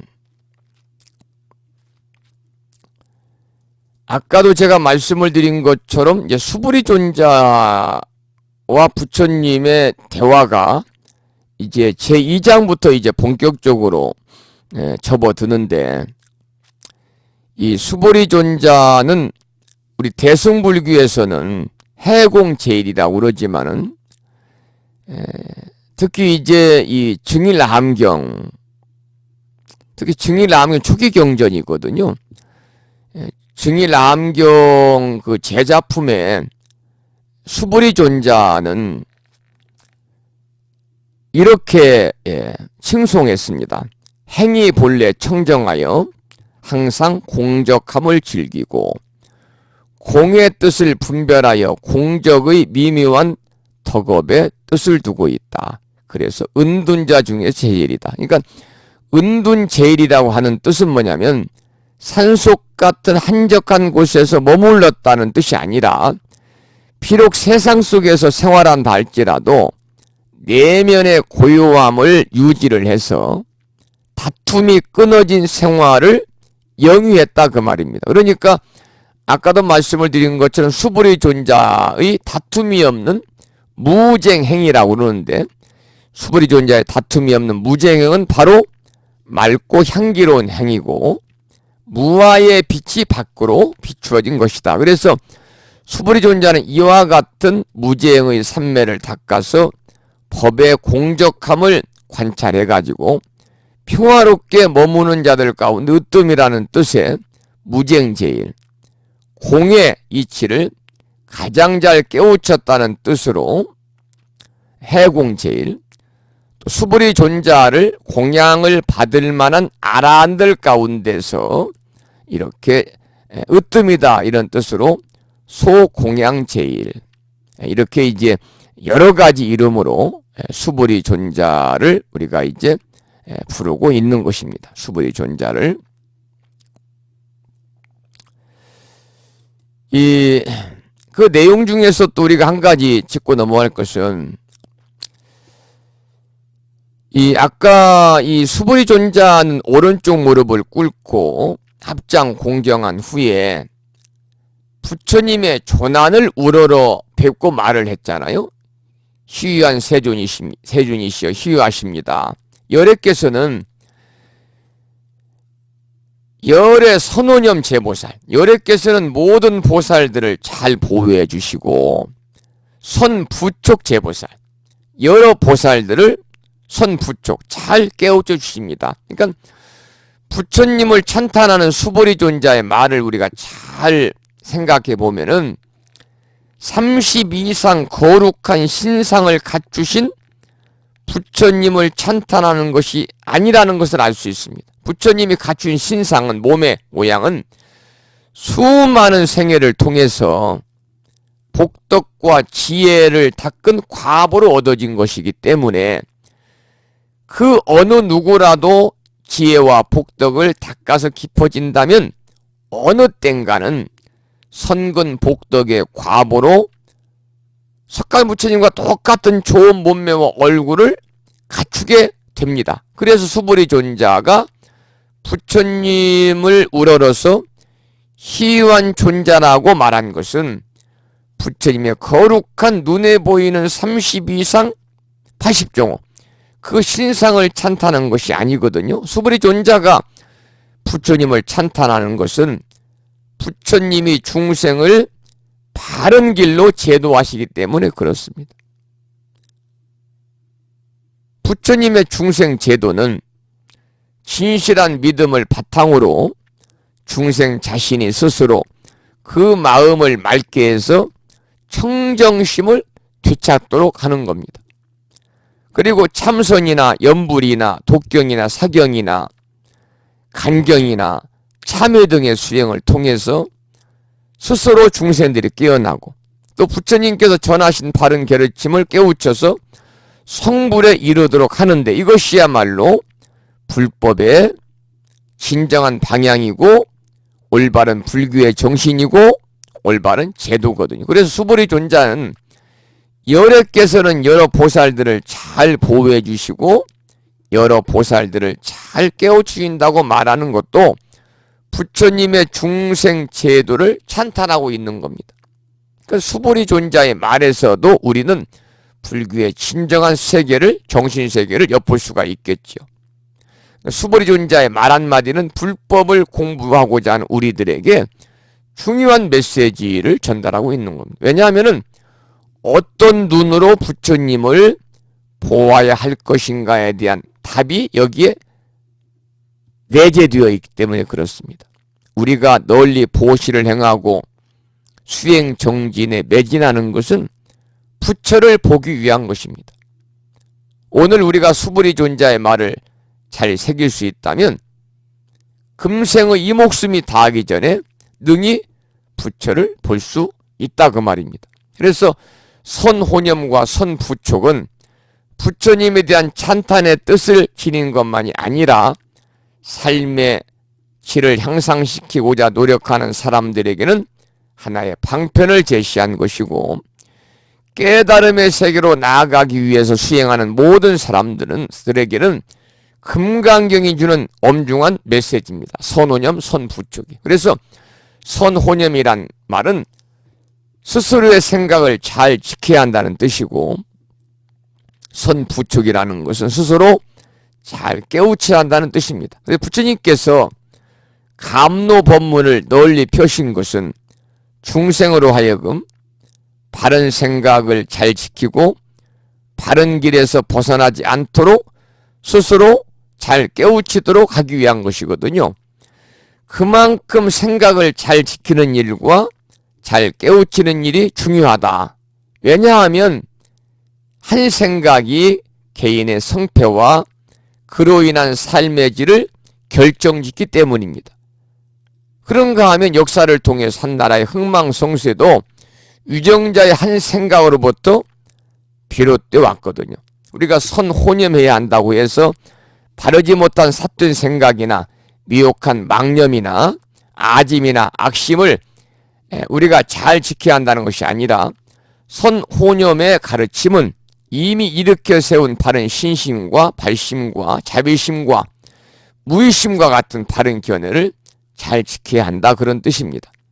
왜냐하면 미혹한 중생의 세계를 떠나서 부처의 세계로 나아가기 위해서는 반드시 지혜로워야 하는데, 지혜롭기 위해서는 바른 견해를 지켜나가는 것이 중요하기 때문입니다. 그래서 선호념의 가르침은 불도를 이루려고 하는 일념, 한 생각을 잘 지켜야 한다는 것입니다. 그래서 금강경의 내용으로는 선남자 선여인이 이미 일으켜 세운 보리심을 잘 지키는 것이 바로 선호념의 뜻이다 그 말입니다. 그래서 선호념의 뜻이 이미 일으켜 세운 보리심을 잘 지키는 것이니까 어떻게 하면 우리가 보리심을 잘 지킬 수 있느냐, 먼저 생각할 수 있는 것은 수행하는 사람은 부처님 말씀하신 가르침을 이해하고 실천하려는 노력과 의지가 중요하겠죠. 따라서 보살은 열애께서 가르침 바대로 머물러야 한다.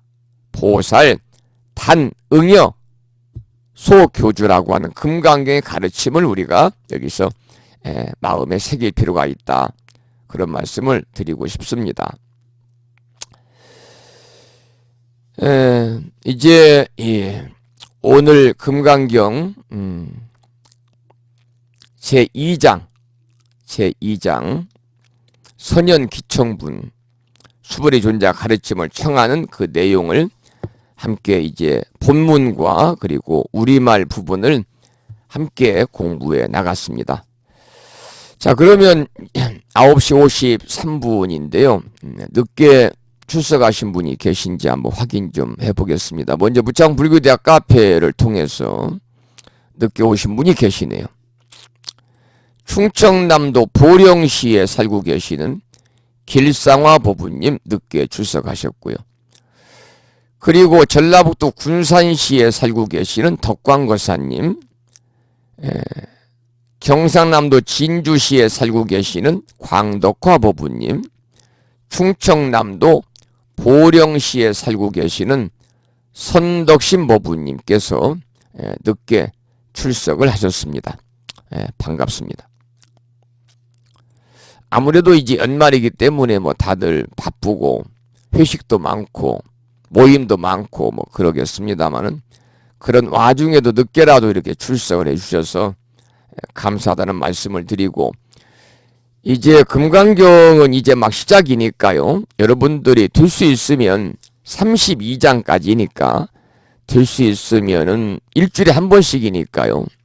빠지지 말고 우리가 잘 들으면 여러분들이 가장 많이 우리 제가 물자들이 독송하는 경전이 금강경이잖아요. 그래서 어차피 우리가 이제 독송하고 사경하고 또 많이 이렇게 듣는 경전이기 때문에 여러분이 체계적으로 우리가 공부를 하고 나서 금강경 사경을 한다든지 금강경을 수지 독송한다든지 금강경을 우리가 들으면 그만큼 더 이해도 빠르고, 이해가 빠르면 그 내용을 바로바로 우리들이 알아들을 수 있기 때문에 더욱더 환희로운 그러한 마음으로 우리가 기도할 수 있지 않겠는가, 그렇게 또 생각을 해 봅니다. 자, 오늘 수업은 여기서 마치겠습니다. 10시가 다 되어가지고요. 다음 시간에는 제3장 대승의 근본 뜻이라는 곳이 있죠. 대승 정종분이라고 그럽니다. 대승 정종분을 다음 시간에 공부하겠습니다. 집에서 여러분들 한 번씩 이렇게 본문도 읽어보시고 그 교재를 한 번씩 읽어보시고 나서 강의를 들으시면 더 많은 도움이 되고 쉽게 이해가 되지 않겠습니까? 대승 정종분은 대승의 정종입니다. 가장 중요한 가르침을 이야기하는 겁니다. 대승 정종분, 대승의 근본 뜻, 대승의 가장 중요한 가르침은 다음 시간에 공부를 하겠는데요. 아까도 공지 말씀을 드렸습니다마는 이제 오늘은 금년 들어서 마지막 수업일이고요. 1년 동안 우리 법우님들 이 저녁 방송을 통해서 저녁에 강의를 들어주시느라고 참으로 고생을 많이 하셨고, 또 이제 얼마 전에 오프라인 반과 온라인 반이 통합을 했습니다마는 또 오프라인 반 법우님들은 일요일 날 참 바쁜데도 불구하고 빠짐없이 이렇게 오후에 오셔서 오전부터 함께 공부할 수 있으며 감사드립니다. 참으로 한 해 동안 부족한 소승과 함께 경전 공부하시느라고 여러분들 대단히 고생 많으셨고, 그 힘들게 공부한 보람이 있을 겁니다. 우리가 살아가면서 알게 모르게, 우리들이 살아가면서 알게 모르게 부처님 법 안에서 살고자 하는 마음을 우리가 간직할 수 있게 될 것입니다. 그것이 바로 뭐냐면 우리가 경전 공부의 그러한 공덕이다. 그렇게 저는 생각을 합니다. 그래서 금년 2016년도 불기 2060년 한 해 동안 여름방학 겨울방학도 없이 1년 12개월 동안 꾸준하게 이렇게 수업을 통해서 함께 하신 우리 법우님들께 감사를 드리고요. 다음 주 수요일이 이제 내년이죠. 내년 며칠만 있으면 또 금년이 되겠습니다만 2017년도 정유년 새해 첫 번째 수업은 대단히 송구스럽습니다마는 다음 주 수요일 1월 4일 날 해야 되는데 그날은 수업이 없습니다. 왜냐하면 그 다음 날인 1월 5일이 음력으로 섣달 초 8의 날입니다. 부처님께서 유없는 깨달음을 성취하신 부처님 성도일입니다. 그래서 불심사에서는 부처님, 우리도 부처님과 같이 되고자 성도일 전야에 모여서 조촐하게 저녁 6시에 저녁 예불과 동시에 입제를 해서 성도의 의를 새기는 법회와 각자 깨침을 발언하는 정진을 갖고자 합니다. 그래서 저녁 6시부터 12시까지 성도일 전야 정진 법회를 하기 때문에 부득이하게 다음 주 수요일 날은 수업이 없고요. 그리고 이제 그 다음 주입니다. 그래서 1월 둘째 주니까 달력을 보면은 며칠입니까? 1월 11일 날, 1월 11일 날 수요일 날 다시 저녁 8시에 강의를 통해서 여러분 만나 뵙기를 부탁을 드리고 오늘 강의를 여기서 마무리하도록 하겠습니다. 10시인데요. 2시간 동안 쉬는 시간도 없이 이렇게 강의를 들어주셔서 정말 고맙습니다. 더군다나 또 오늘 이 목도 잠기고 감기기도 있고 그래가지고 듣는 분들이 이제 불편했을 텐데요. 그래도 끝까지 함께 해주셔서 감사드립니다. 고맙습니다. 금년 한 해 동안 함께 공부하시느라고 대단히 수고 많으셨습니다. 이렇게 금년 1년 동안 늦은 시간까지 열성적으로 수업에 참여하신 우리 도반님들께 감사의 말씀과 함께 경의를 표합니다. 내년이 이제 4년 차잖아요. 3년 지났습니다. 3년 지났고 물론 이제 학기로 봐서는 뭐 2월 달이 돼야 이제 완전하게 이제 3년 6학기가 끝납니다만 연수로 봐서는 이제 3년이 이제 오늘 마무리 되는 날이잖아요. 3년 동안 불교대학을 통해서 공부를 한다는 것이 쉬운 일이 아닙니다.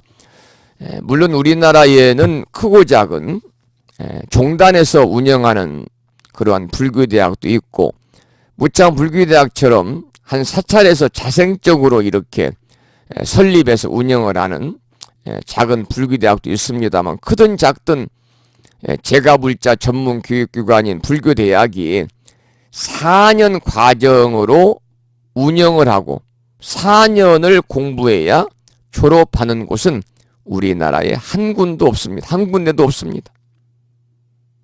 짧게는 3개월, 6개월, 1년, 길어야 2년. 그런데 부창불교대학은 4년간을 공부하니까요. 지금 공부하고 있는 금강경을 이제 12월 달이 이제 내년 1월 달이잖아요. 1월부터 시작을 하면 지금 생각에 글쎄 내년 뭐 9월 7학기 정도까지 하면 끝나지 않겠습니까? 7학기 조금 넘어서 그 뒤에 지금 계획은 끝나고 나면 지장경을 한 권 더 공부를 하고 그리고 나서 졸업을 할까 이렇게 생각을 하고 있습니다. 벌써 우리가 지금 교재를 여러 권을 봤습니다. 교재를 지금까지 몇 권 봤냐면 9권을 공부를 했고 금강경이 10권, 10번째 교재입니다. 그래서 아마 교재를 11권 정도 경전을 공부하고 나면 이제 졸업을 하지 않을까 생각합니다. 1년 남았으니까요. 내년에도 여러분들 적극적인 출석과 참여, 동참을 다시 한번 부탁을 드리면서 오늘 무창불교대학 128번째 시간이고 또 금강경 3번째 수업을 여기서 마치겠습니다. 자, 그러면은 오늘 수업을 마치면서 이제 매일 수요일마다 마칠 때마다 그렇듯이 반야심경을 우리말로 태진과 북이 곁들어진 밤이니까요. 함께 독송하거나 사홍서원 모시고 그리고 오늘 강의 마치고 오늘 강의한 내용을 또 제가 올려놓겠습니다. 미처 중간에 강의를 들으셨거나 또 강의 도중에 깜빡깜빡 졸으셔가지고 시간은 흘렀는데 일어나 보니까 눈 떠 보니까 강의는 끝났다. 다시 말씀드리면 졸아서 강의를 못 드신 분이나 또는 밖에서 늦게 들어오셔가지고 중간에 함께 하신 분들은 또 제 강의를 들으시면 좋겠다. 그런 말씀을 드립니다. 법요지 108쪽에 나옵니다. 표준 한글 반야심경입니다.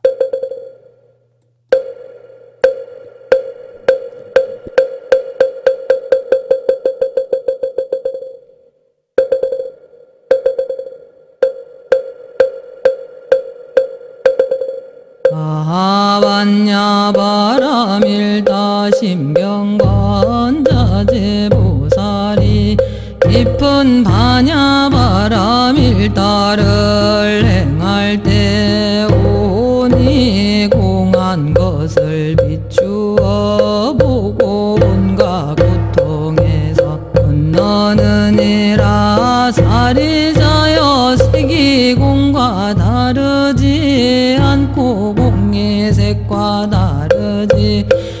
않으며 색이 곧 공이요 공이 곧 색이니 수상행식도 그러하니라.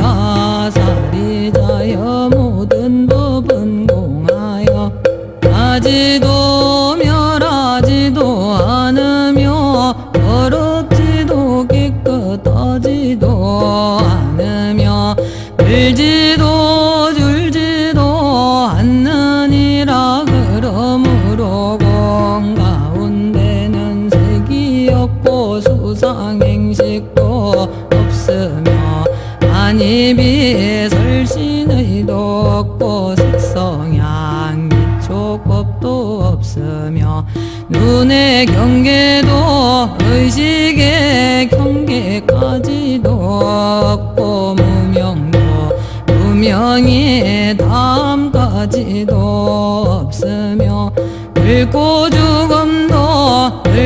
죽음이 다음까지도 없고 거짓멸도도 없으며 지혜도 어둠도 없느니라. 얻을 것이 없는 까닭에 보살은 반야바람 일도를 의지함으로 마음에 걸림이 없고 걸림이 없으므로 두려움이 없어서 뒤바뀐 헛된 생각을 멀리 떠나 완전한 열반에 들어가며 삼세의 모든 부처님도 반야바람 일도를 의지함으로 세상의 깨달음을 얻느니라. 반야바람 일도는 가장 신비하고 밝은 주문이며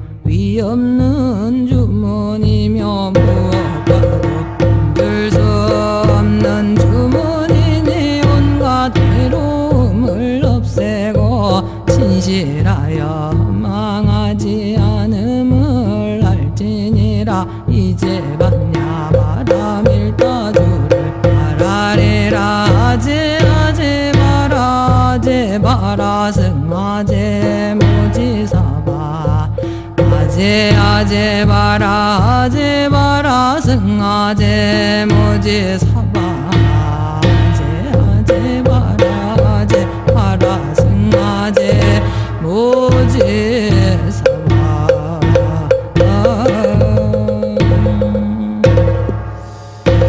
다음에는 여러분 뭐 법의집 안 보셔도 다 외우시잖아요.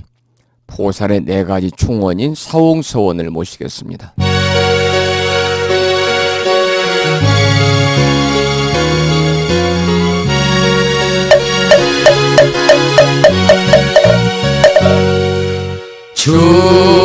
중생을 다 건지오리다. 번뇌를 다 끊으오리다.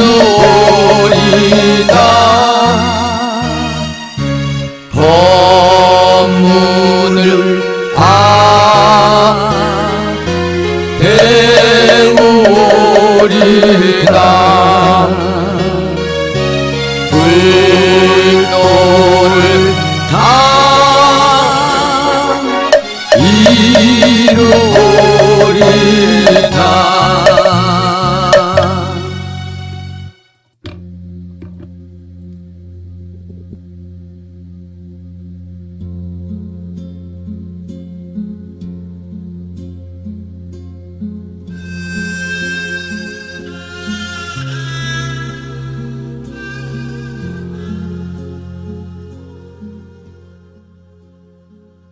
오늘이라는 시간 속에는 과거가 이미 들어있지요.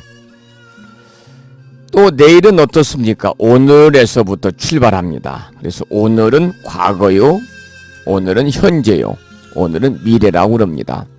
여러분, 하루하루의 여러분 일상의 삶에 부처님 가르침 법안에서 우리가 여여한 그러한 생활을 해 나가시면 하루하루가 복된 날이고 오늘이 축복된 일상의 삶이 되실 것입니다. 우리가 한 해를 살아오면서 여러분들 크고 작은 어려운 일도 많았을 거고 또 가슴이 뭉클하리만큼 감동적인 그러한 순간들도 있었을 것이고 또 우리가 기쁜 일과 슬픈 일, 다른 사람들로 인해서 힘들었던 일, 또 내 가족으로 인해서 힘들었던 일들, 여러분 연말입니다. 모두 다 내려놓고 이제 내년까지 힘든 일들을 끌고 갈 이유가 없잖아요. 그리고 새로운 마음으로 한 해를 시작하면서 다시금 부처님께 우리가 마음을 다잡고 바로 나는 그런 시간들을 여러분 연말에 가졌으면 좋겠습니다. 오늘 또 우리가 이렇게 저녁에 건강한 몸으로 부처님 경전을 공부할 수 있음에 또 부처님께 감사하는 마음을 갖고요. 내년 한 해 동안도 부처님 가피가 충만해서 우리 모두가 부처님 가르침을 통해서 좀 더 지혜롭고 복된 삶을 살아갈 수 있기를 간절히 기도를 드리면서 오늘 2016년도 불기 2060년 무짱불교대학 마지막 수업이었고요. 그리고 내년 수업은 내년 1월 둘째 주 1월 11일부터 공부를 합니다. 그러한 공고의 말씀을 드리겠습니다. 스마트폰을 통해서 저에게 이렇게 격려의 말씀을 주신 분도 계시고 또 늦게 출석하신 분이 계시네요. 서울에 사시는 길상행 보부님 서울에 늦게 출석하셨습니다. 제 강의 들으신다고 그러네. 부산에 사시는 자비행 보부님도 함께 하셨습니다. 반갑습니다. 또 문자를 통해서 이렇게 또 감사의 말씀을 주신 보부님들께도 감사를 다시 한번 드리고요. 무짱부대 카페를 통해서도 많은 분들이 또 감사의 글을 주셨습니다. 광덕화 보부님을 비롯해서 화면이 잘 안 뜨네요. 보려고 그랬더니 광덕화 보부님, 원행화 보부님, 일심행 보부님, 수정화 보부님, 금윤화 보부님, 선정화 보부님, 원력화 보부님 모든 분들께 다시 한번 감사드립니다. 여러분 연말 연시 행복하게 보내시고요. 그리고 항상 부처님의 가피가 충만하셔서 눈으로 확연하게 드러나지 않지만 부처님의 명운 가피력 속에서 여러분들께서 행복한 새해 맞으시기를 기도드리겠습니다. 여기서 물러가겠습니다. 지금까지 무창보 불교대학 불심사에서 진어 성종이었습니다. 보부 여러분 10시 10분이 넘었네요. 날씨가 굉장히 춥습니다. 따뜻하게 주무시고요. 그리고 행복한 꿈 꾸시고 건강한 모습으로 내일 또 만나 뵙기를 소망을 합니다. 안녕히 계십시오. 오랜 시간 동안 수고 많으셨습니다. 감사합니다.